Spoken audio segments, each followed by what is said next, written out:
ঈদ মুবারক। আর ঈদ মানেই প্রেক্ষাগৃহে নতুন সিনেমা মুক্তি। আজ আমাদের সাথে আছেন চিত্রনায়ক Ziaur Rahman. Welcome to Sunday dinner showbiz tonight এবং ঈদ মুবারক। ঈদ মুবারক। কেমন আছেন? আলহামদুলিল্লাহ, অনেক ভালো আছি।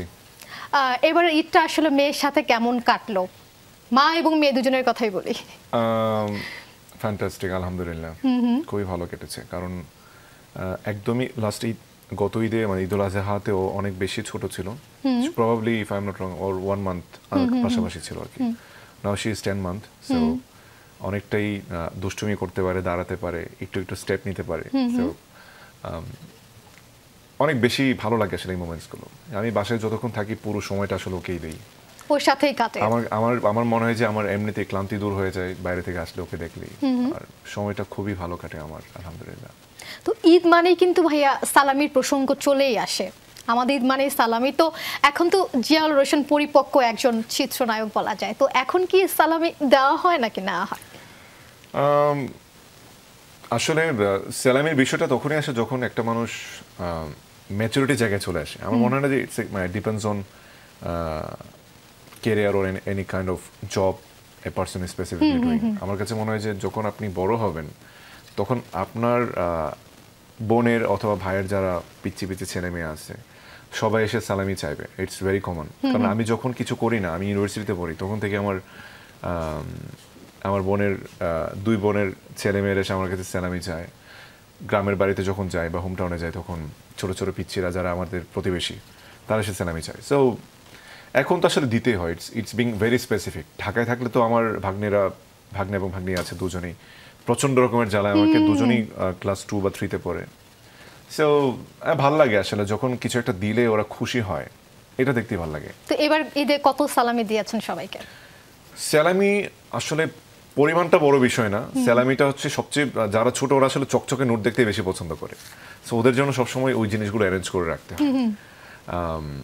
সো আমার বোনকে সবসময় বলে দিই যে আমি আমার জন্য এতগুলো নোটস নিয়ে এসো। আপু যেহেতু ব্যাংকে জব করেন, সো তার কাছ থেকে আমি কালেক্ট করি আর কি।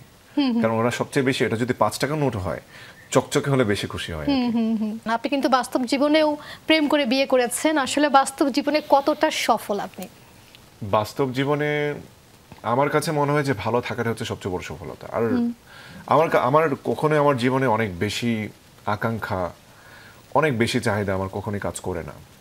আমার কাছে মনে হয় যে দিন শেষে আমার সৃষ্টিকর্তা মহান আল্লাহ তাআলাকে স্মরণ করতে পারলেই যেন আসলে সবচেয়ে বেশি আমি তৃপ্তি অনুভব করি। আর কাজের জায়গা থেকে আল্লাহ তাআলা আমার যতটুকু আমাকে দিয়েছেন বা সামনে দিবেন তার জন্য সবসময় আমি শুকরিয়া আদায় করি। আচ্ছা, একটু ভাবির ব্যাপারে জানতে চাই। এই এত সিনেমাতে আপনি অভিনয় করেন, ভাবি কি প্রশংসা করে নাকি সমালোচনা করে? ঘরে কি পান আপনি? ও ভীষণ স্ট্রেট ফরওয়ার্ড, এবং আমার যে কাজটা ভালো লাগে না স্ট্রেট কাট বলে দেয়, যে এক্সপ্রেশন ভালো লাগে না স্ট্রেট কাট বলে দেয় যে তোমার এক্সপ্রেশন ভালো হয় না। তো সবচেয়ে বড় বিষয় হচ্ছে ও ভালো একজন সমালোচক। আমার কাজগুলোকে ও যখন ক্রিটিসাইজ করে তখন আমার কাছে মনে হয় যে না, মানে একটা প্রবলেম 8টা অডিয়েন্স 10টা অডিয়েন্সের কাছে ধরা না পড়লেও ওর চোখে ঠিকই ধরা পড়ে। So that's why I am happy. আমার কাছে মনে হয় যে at least someone is there to always catch my problems, to মানে আমাকে আইডেন্টিফাই করে দেখায় দেয় যে এই প্রবলেমগুলো তোমার সলভ করা দরকার। তবে মোর ওভার আমি নিজে আমার সবচেয়ে বড় সমালোচক। ভাবির সাথে আপনাকে কি কখনো পর্দায় দেখার সম্ভাবনা আছে কিনা দর্শকদের? ওর আসলে এইসব বিষয় নিয়ে একদমই ইন্টারেস্ট নেই। ও ক্যামেরা জিনিসটাকে খুব একটা পছন্দ করে না। আর একটু ইন্ট্রোভার্ট স্বভাবের। আর প্রথম দিকে বলতো যে চলো আমরা দুজনে সিনেমা করবো, আর এটা আসলে মন থেকে বলে না। যখন আমি বলে যে আচ্ছা ঠিক আছে চলো, তখন বলে যে আরে না না না, আমার এইসবের প্রতি কোনো আগ্রহ নেই। ও আসলে খুব ফ্যামিলি ওরিয়েন্টেড নাও। একটা সময় তো আসলে খুব মানে স্টাইল করতে ভীষণ পছন্দ করতো না, এখন আসলে এত বেশি স্ট্রেসে থাকে বেবিকে নিয়ে, সো এত সময় পায় না। আচ্ছা রোশন, অনেকেই কিন্তু শাকিব খানের পরে আপনাকে দেখতে চাচ্ছেন কিংবা ভাবছেন যে এরপরের নায়ক আপনি। এই বিষয়ে আমরা জানবো অবশ্যই। শাকিব খানের পর হচ্ছে জিয়াউর রহমান, এটা কি আপনি বিশ্বাস করেন? ইন্ডিভিজুয়ালি আমি যখন নিজেকে নিয়ে চিন্তা করি তখন আমার কাছে মনে হয় যে সর্বাধিক দর্শকপ্রিয়তা পাওয়াটাই হচ্ছে আমার মেইন লক্ষ্য। সো এটাকে যখন একটা পর্যায়ে আমি যেতে পারবো, লাইক হচ্ছে লাখ লাখ দর্শক আমার সিনেমার জন্য অপেক্ষা করবে, তখন সেটাকে আসলে কিভাবে ডিগনিফাই করবে, সেটা কি সুপারস্টার দিয়ে ডিগনিফাই করবে নাকি বিগ স্টার দিয়ে ডিগনিফাই করবে নাকি একজন অসাধারণ অভিনেতা দিয়ে ডিগনিফাই করবে, সো ওটা আমার কাছে ম্যাটার করে না। আমার কাছে সবচেয়ে বেশি সর্বাধিক দর্শকদের ভালোবাসা পাওয়া এবং তারা আমার সিনেমার জন্য ওয়েট করবে, এটাই হচ্ছে আমার মূল লক্ষ্য। এর বাইরে আসলে আমার কোনো লক্ষ্য নাই। সো সময়ের সঙ্গে সঙ্গে মানুষ আমাকে চাই রাখবে, আমার কাছে মনে হবে সেটাই আমার জন্য ভালোবাসা। সো আই জাস্ট ওয়ান্ট আমি অসাধারণ ফিল্ম দর্শককে উপহার দিয়ে যাই, আর দর্শক আমার জন্য অপেক্ষা করুক যে রোশনের পরের ফিল্মটা কবে আসবে। I am just waiting for him, এটাই আসলে আমার চাওয়া। আমরা সবাই জানি রোশনের খুব ফেভারিট হচ্ছে রণবীর কাপুর, এবং বাংলার রণবীর কাপুর তিনি নিজেকে মনে করেন, এই কথাটা আসলে কতটা সত্যি? না, রণবীর কাপুর ওই অর্থে আমি একবার বলেছিলাম একটা ইন্টারভিউতে, লাইক হচ্ছে রণবীর যদি আমরা শাহরুখ খান বা আমির খান অথবা সালমান খানের সাথে কম্পেয়ার করি, রণবীরদের যতটুকু ডিস্টেন্স বা তাদের অবস্থান, সেক্ষেত্রে রণবীর কাপুর, রণবীর সিং আমাদের এই বাংলাদেশের পার্সপেক্টিভে সে অর্থে বলেছিলাম। ভাইয়া শাকিব খান যদি বাংলাদেশের নাম্বার 1 হয়, একটু মজার ছলে জানতে চাই আসলে অনন্ত জলিল কয় নাম্বারে? আমার কাছে ইকুয়ালি মনে হয়। তো অসম্ভবকে সম্ভব করাই অনন্ত জলিলের কাজ। চমৎকার একটা ডায়লগ, এই ডায়লগটা আমরা রোশনের মুখ থেকে একটু শুনতে চাই, যেহেতু ঈদের কিন্তু সেলিব্রেশন এখনো চলছে। মানে কিভাবে, মানে অনন্ত ভাই হয়ে আমি ডায়লগ দিব? হ্যাঁ, এই মুহূর্তে আপনি অনন্ত জলিল আমার সামনে। ওকে, অসম্ভবকে সম্ভব করাই অনন্ত, কি যেন অনন্ত জলিলের কাজ। চমৎকার, নাইস। জিয়া রোশন আসলে নিজেকে কত নাম্বারে রাখবেন বাংলাদেশে যত নায়ক রয়েছে? আমি কোনো নাম্বারই রাখতে চাই না, কারণ আমি এসব নাম্বার নিয়ে চিন্তা করলে আমি কাজ করতে পারবো না। সো আমার অলওয়েজ চিন্তা হচ্ছে কাজ, ভালো কাজ দেয়া। সিনেমা যদি সফল হয় তাতেই আমার হ্যাপিনেস। সো নাম্বার টাম্বার নিয়ে আসলে ভাবি না। আমরা কিন্তু জানি সিনেমা তো রাজনীতি আছে, তো আপনার কি এফডিসিতে রাজনীতিতে আসার কোনো ইচ্ছা আছে কিনা ভবিষ্যতে? না, এফডিসির রাজনীতি না, আমি পলিটিক্সটা নিয়ে আসলে ভাবতেছি না। আমাকে এবারও আমার কলিগরা বলেছিল, কিন্তু আমি জড়াতে চাই নাই। ওই অর্থে না যে আমি আসলে এফডিসি পলিটিক্সটাকে ডিসলাইক করি। আমার অনেক শ্রদ্ধেয় বড় ভাইরা এখানে ইলেকশন করছেন এবারও, তাদের জন্য অনেক অনেক শুভকামনা। আমি আসলে ওটা থেকে দূরে আছি এই জন্য, কারণ আমি এখন কাজ নিয়ে চিন্তা করতে চাই। ওটাতে জড়িয়ে গেলে দেখা যাবে যে আমার কাজ নিয়ে ভাবা হচ্ছে না, আর ওটার জন্য এখন আমি নিজেকে উপযুক্ত মনে করি না। তো যারা করছেন তাদের কাছে প্রত্যাশা করবো যে একটা সিনেমার জন্য ভালো কিছু করেন, তাতে আমরা হ্যাপি। ভাই, এফডিসি রাজনীতিতে কিন্তু আমরা দেখতে পাই অভিনেতা অভিনেত্রীরা বেশ সরব থাকে এবং তারা অনেকভাবে আলোচিত সমালোচিত হয়। এটা কি আসলে আমাদের সিনেমার জন্য কতটা প্রয়োজন, গুরুত্ব আছে কিনা কিংবা দরকার আছে কিনা, কি মনে হয়? এটা একেবারে একটা ইন্ডিভিজুয়াল পার্ট। ওটা সিনেমার জন্য ক্ষতিকর বা মানে পজিটিভ, এটা আমার কাছে মনে হয় না। তবে অনেকাংশে অনেক সময় দেখা যায় যে যেহেতু অভিনেতা, তারা যেহেতু সিনেমায় কাজ করেন, যখন তাদের কোনো একটা বিষয় নিয়ে সমালোচনা হয়, যেহেতু এটা হচ্ছে সিনেমার একটা প্রাণকেন্দ্র, আমরা এফডিসিতে একটা সিনেমার 5% শুটিং হোক, তারপরেও এটা হচ্ছে সিনেমার প্রাণকেন্দ্র। সেটা নিয়ে যখন একটা নেগেটিভ আলোচনা হয় বা পত্রপত্রিকায় বা প্রিন্ট মিডিয়া বা ইলেকট্রনিক মিডিয়াতে লেখালেখি হয়, সেটা কিন্তু একটা পাবলিকদের মধ্যে একটা মনে একটা ইম্প্যাক্ট ফেলে। ভালো কিছু হলে তখন এটা কিন্তু পুরো সিনেমাকে নিয়ে বাজে কথা বলে মানুষ। সো আমার কাছে মনে হয় যে এই জায়গাটা ক্লিন থাকা দরকার। এটা নিয়ে মানে এর আগে আসলে নোংরা অনেক রাজনীতি আমি দেখেছি এটার মধ্যে, আমিও অনেকাংশে মানে এটা অনেক সাফার করেছি। সো এটা আমার কাছে মনে হয় যে এটা শুধুমাত্র শিল্পীদের কল্যাণ করার জন্য হোক, এটার আর কোনো প্রকারের ইম্প্যাক্ট এটাতে না থাকুক, কোনো কিছুর প্রভাব এটাতে না থাকুক, শুধুমাত্র সিনেমা নিয়ে এটা কাজ করুক। তো রোশন ভাই, আমরা এবার ঈদের সিনেমাগুলো নিয়ে কথা বল। রোশন ভাই, এবার ঈদে তো সিনেমা মুক্তির প্রতিযোগিতা, অনেকগুলো সিনেমা মুক্তি পেয়েছে, বিষয়টি আসলে কিভাবে দেখছেন? Cinema competition is a very positive sign, good practice.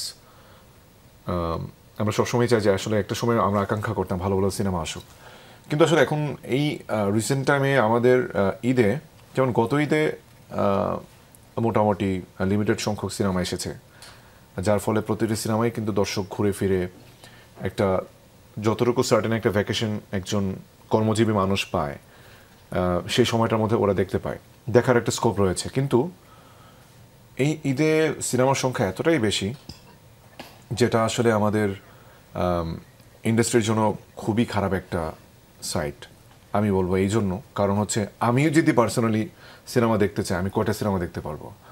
একটা মানুষের পক্ষে সর্বোচ্চ তিনটা সিনেমার বেশি দেখা সম্ভব না, তিনটা বড় জোর 4টা। কিন্তু এতগুলো সিনেমা এসে হয়তো সবগুলো সমান আলোচিত না, কিন্তু যেগুলো ধরেন আলোচনার দিক থেকে পিছিয়ে আছে তারাও তো একটা সার্টেন বাজেটে সিনেমাটি নির্মাণ করেছে, তো প্রযোজকের একটা বড় রকমের লোকসান হয়ে যায়। এটা কিন্তু আসলে অনেক সময় আমাদেরকে ব্যথিত করে। আমরা চাই না যে প্রযোজকের লোকসান হোক। যদি একটা প্রযোজক লোকসান হয়, তিনি হয়তো না বুঝে সিনেমাটা রিলিজ করে দিয়েছেন, সার্বিক পরিস্থিতি বিবেচনা না করে, যে ভাবে যে ইটস এ ফেস্টিভ্যাল, সো এটাতে রিলিজ করলে হয়তো দর্শক বেশি দেখবে, কিন্তু ultimately he is going to B loser. কারণ যখন তিনি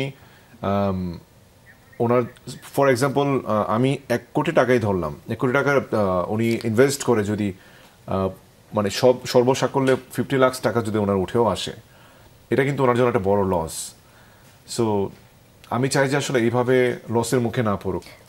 বুবলির সাথে জিয়াউল রোশন গোপনে প্রেম করছেন, এটা কি গুঞ্জন নাকি সত্যি নাকি আসলে কি? এর চেয়ে বাজে কথা আর কি হতে পারে? আচ্ছা, বুবলি আমার 9টা সিনেমা নায়িকা, এত ভালো বন্ধু। মানে একটা মানুষ যখন লং টাইম কাজ করে তখন তাদের মধ্যে একটা দারুণ আন্ডারস্ট্যান্ডিং গড়ে ওঠে। She has a very good family, I have a very good family, so why this type of এই টাইপের শিটসের কথা আমি কখনো চিন্তাই করি পিছনে না। তো অনেকেই বলে থাকে কানাঘুষা করে, আসলে আমার কানে এখনো পর্যন্ত পৌঁছায়নি। আর এটা বলার কোনো স্কোপও নেই, টেস্ট রোশনের ক্ষেত্রে না, নেভার এভার। পরিমণি এবং বুবলি দুজনেই কিন্তু ভীষণ জনপ্রিয় নায়িকা বাংলাদেশে, কিন্তু প্রায় আমরা দেখতে পাই দুজন সোশ্যাল মিডিয়াতে পোস্ট যুদ্ধে মেতে ওঠেন। এটা আসলে একজন নায়িকার জন্য কতটা তার ভাবমূর্তি ক্ষুণ্ণ করে, কিংবা এটা আসলে কিভাবে দেখছেন ব্যাপারটা আপনি? আমি টু বি ভেরি অনেস্ট, আমি এখনো পর্যন্ত আমাদের ইন্ডাস্ট্রিতে নায়িকা নিয়ে যত বিতর্ক হয়েছে, ওটার একটা ভিডিও বা একটা পোস্ট আমি এখন পর্যন্ত পরিপূর্ণভাবে দেখি নাই, বিকজ এই পোর্শনটাই আমার পছন্দ না। আর আমি এজ এ পার্সন আমি মনে করি যে আমরা যেমন অ্যাক্টরদের মধ্যে একটা সহানুভূতি, মানে একটা খুব চমৎকার একটা রিলেশনশিপ রয়েছে সবার সঙ্গে মিউচুয়ালি, আমি চাই এই জিনিসটি সবার মধ্যে থাকুক, এর বেশি কিছু আমার বলার নেই। নেক্সট ঈদে জিয়াউল রোশন থেকে তার দর্শকরা কি পাচ্ছে, কি ধামাকা পাচ্ছে? নেক্সট ঈদে ইনশাল্লাহ এবারের ঈদ থেকে অনেক বড় ধামাকা পাবে। আমার পুলসিরাত সিনেমা আসবে, probably we are getting prepared. Pulsirat আমার জীবনে করা একদমই একেবারেই প্রথম, একেবারে অজপার একটা গ্রামের একটা গল্প, তবে একেবারে এটা অফট্রেক গল্প না, সুপার একটা তামিল ফিল পাবে দর্শক। মানে অসাধারণ একটা মানে টান টান উত্তেজনা রয়েছে সিনেমাটিতে। তো রোশন ভাই, আজকের আয়োজনের একেবারে শেষ পর্যায়ে চলে এসেছি, দর্শকদের কিছু বলার থাকে? প্রিয় দর্শক, সবসময় আমার সিনেমা দেখে আমাকে অ্যাপ্রিসিয়েশন দিয়ে এসেছেন, so I would like to request সবাইকে যে ঈদের আনন্দের সঙ্গে এই সিনেমা দেখার যে আনন্দটা সেটাকে যোগ করে নিন, এবং অবশ্যই সিনেমা হলে গিয়ে সিনেমাটি দেখুন। সবাইকে অনেক অনেক ঈদের শুভেচ্ছা। Thank you. জিয়াউল রোশন ভাইয়া, thank you so much for coming আর best wishes. Viewers, Sandalina showbiz টুনাইটের আজকের আয়োজন ছিল এ পর্যন্ত। আজকের আয়োজনে উপস্থিত ছিলেন আমাদের সবার পছন্দের চিত্রনায়ক জিয়াউল রোশন, তার অভিনীত সিনেমা নিয়ে কথা বলেছি। তাছাড়াও কিন্তু ঈদে অনেকগুলো সিনেমা মুক্তি পেয়েছে, সবাই মিলে সিনেমা হলে গিয়ে সিনেমা দেখুন, দেখতে থাকুন যমুনা টেলিভিশন। আজকের মতো গুড নাইট।